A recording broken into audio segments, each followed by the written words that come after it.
natin sa may Lord Pit kung saan naipit na itong si Seiji at hindi na niya inulit. So right after naman na makuha ng Falcons Academy yung Lord, wala na tayong Spare of Destruction na nakita.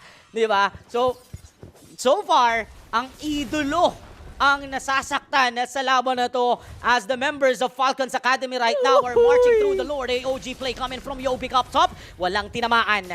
Nananakot talaga ngayon yung Falcons, ha? Sila yung unang sumasapak pero ang hapdi na rin ng mga sibat na nanggagaling kay Seiji pero ilalaban nila inside the turret. Oy! Sakto yung hagis! Sakto yung pukol!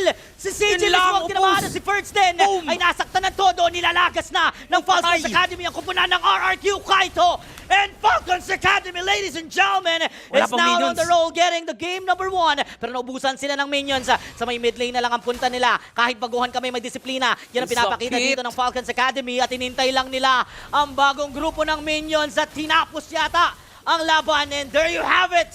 Ang Falcons Academy ang kumuha ng unang game.